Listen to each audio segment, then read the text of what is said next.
Mood પણ ઉદાસ લાગે છે. મને લાગે છે એનો કોઈ ઘણો ગયો છે. હા, મને પણ એવું જ લાગે છે. ચાલ ને એને જ જઈને પૂછીએ. શું કરું પૂછું? તમારી ડિઝાઇન આવે છે.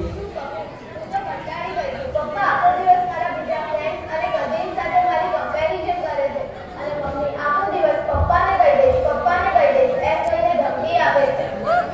જોયું રાહુલ, હું કહેતી હતી ને, ભગવાને બધા મમ્મી પપ્પા આવા જ બનાવ્યા છે. ખુશી, તને ખબર છે મારા પપ્પા પણ તારા પપ્પાની જેમ ખૂબ ગુસ્સાવાળા. હું પણ ખૂબ મહેનત કરીને એક્ઝામમાં 3rd રેન્ક લાવી ને હરખાથી પપ્પાની રિઝલ્ટ બતાવવા ગઈ તો પપ્પા કહે, ડોબી 3rd રેન્ક ફર્સ્ટ કેમ ના આવ્યો? સ્કૂલમાં ભણવા જાય છે કે ગાય ભેંસ ચરાવવા? જ્યારે જોઈએ ત્યારે બસ વળતા જ હોય છે. હવે તો મને એમની સાથે બોલવું જ નથી ગમતું. અરે અમારે તો પપ્પા એવા છે, મારે તો મમ્મી પણ એવી છે. પોતે આખો દિવસ ફેસબુક અને ઇન્સ્ટાગ્રામ ચેટિંગ કરે એ તો નથી કરતા.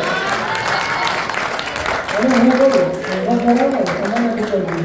તો મને કહેશે કે શું કરાવો છો? સર ભણાવે ત્યારે ક્યાં ડામેલા મારો છો?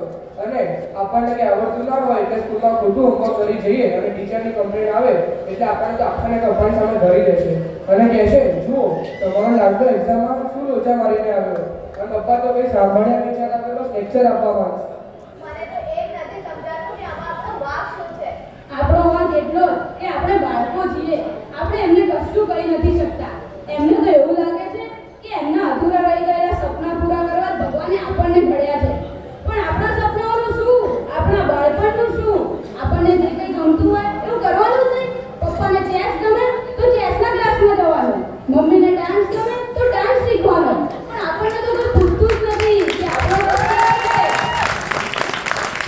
અરે રાહુલ, તેના વાર્તાના મમ્મી પપ્પા કેટલા સરસ અને આખો દિવસ તેમના બાળકો સાથે રમતા હોય, તેમને પ્રહલાદ, ચાણક્ય અને રચિકેલાની વાર્તાઓ કહેતા હોય, તેમને સમય આપતા હોય. સમય મળે ને ખુશી, પણ આપણને નહીં, આપણા ઘરના પાલતુ ટોમીને અને તેમના મોબાઈલને.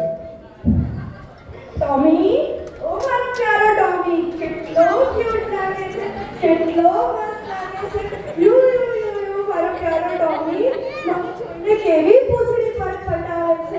યુ મારો પ્યારો ટોમી. અરે ટોમી, આજે તો તને બ્રેકફાસ્ટ આપતા જ ભૂલી ગઈ. લે ટોમી, બિસ્કિટ ખા.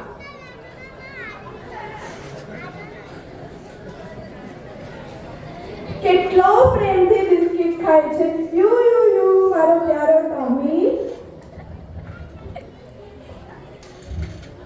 Hello Priya, how are you? હા મને ખબર છે ને આજે આપણે 4 વાગે મળવાનું છે. હા હું તો આવી જ જઈશ. Okay bye. સાચું કીધું હતું. જોયું છે કે આ ટોમીને કેટલો વાર કરે છે અને આપણને તો પકડાવી નાખે. એ છોકરાઓ આખો દિવસ શું રખડપટ્ટી કર્યા કરો છો? તમારે કંઈ ભણવા કરવાનું નથી કે શું? આ ટોમીને હવે તમને બહુ ગમે છે નહીં? હા તો ગમે જ ને. તને કાંઈ પ્રોબ્લેમ? પણ આંટી, અમને એવું લાગે છે કે અમારા કરતા આ બંને વધારે નસીબદાર છે. આ ટોમી તમારા બંને કરતા નસીબદાર છે એ વાત તમને કઈ રીતે સાચી લાગે તો છે? શું કહીએ? તમને ઘણી શી ખોટ પડી? તો શું કહીએ આંટી, આજે અમને કોઈ વસ્તુની ખોટ નથી. આજે અમે સારામાં સારી સ્કૂલમાં ભણવા જઈએ છીએ. અમારું વોર્ડરોબ સારામાં સારી વસ્તુઓથી ભરેલું છે, પણ અમારી પાસે નથી તો આપનો પ્રેમ અને સમય. મમ્મી, તું જેટલો સમય ટોમીને આપે છે એટલો તું મને આપે છે? આવું કેમ? જવાબ આપ. મોટા લોકો જો આવા હોય તો અમારે મોટા થવું જ નથી. શું થયું સ્નેહાબેન? હૈયામાં વાવાઝોડું કેમ ફૂંકાવા લાગ્યું? તમે કોણ? હું છું તમારા આજ ને આવતીકાલ સાથે જોડતો સેતુ. મને એક વાત કહો સ્નેહાબેન, તમારું બાળક કેમ આજે આમ બળવો કરી રહ્યું છે? મને તો કાંઈ સમજાતું જ નથી. સ્નેહાબેન, બાળકો ખૂબ સેન્સિટિવ હોય છે અને જ્યારે એમની ઇમોશનને ધક્કો પહોંચે ત્યારે તેઓ આ રીતનું જ વર્તન કરતા જોવા મળે છે. મને એક વાત કહો, તમારા બાળકને તમે સમય નહીં આપો તો કોણ આપશે? બહુ વિચાર માંગી લે તેવી વાત છે આ તો. સ્નેહાબેન, બાળકો માટે એમના માતા પિતા જ એમનું સર્વસ્વ હોય છે અને જ્યારે એમને આ સર્વસ્વ છીનવાતું લાગે ને ત્યારે તેમનું આ નાનકડું મન બળવો પોકારે છે. આજે તમારા અને તમારા બાળક વચ્ચે આજે નાનકડી લડાઈ થઈ છે તે આગળ જતા મોટી બનતી જશે અને આમ એ તમારાથી દૂર થતું જશે. આજે જ્યારે કોઈ નાનકડું બાળક રડતું હોય કે જરાક માતા પિતાને કોઈ કામમાં ડિસ્ટર્બ કરતું હોય તો માતા પિતા શું કરે છે? તેને સમય આપવાને કે સમજાવવાને બદલે તેના હાથમાં આ મોબાઈલ નામનું નિર્જીવ રમકડું પકડાવી દે છે. અને આ માતા પિતા પોતે જ આજે બાળકોને દૂર કરી રહ્યા છે. ના ના, આવું નહીં થાય. આ જ એક વરવું અને કડવું સત્ય છે. જો તમારા બાળકને તમે આજે સમય અને સમજણ નહીં આપો તો તે કુસંગના માર્ગે ચડી જશે, એકલવાયો થઈ જશે, કુટુંબથી દૂર થઈ પરદેશની વાટ પકડી લેશે, બહારની દુનિયામાં સંબંધો શોધતો થઈ જશે અને અજાણતામાં તમે પોતે જ આ પાપના ભાગીદાર બની જશો.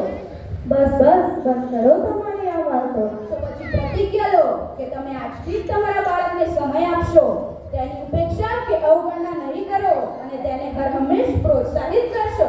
એના માટે હું આજથી જ પ્રતિજ્ઞા લઉં છું. તો તમારું ભવિષ્ય ઉજ્જવળ જ બનશે.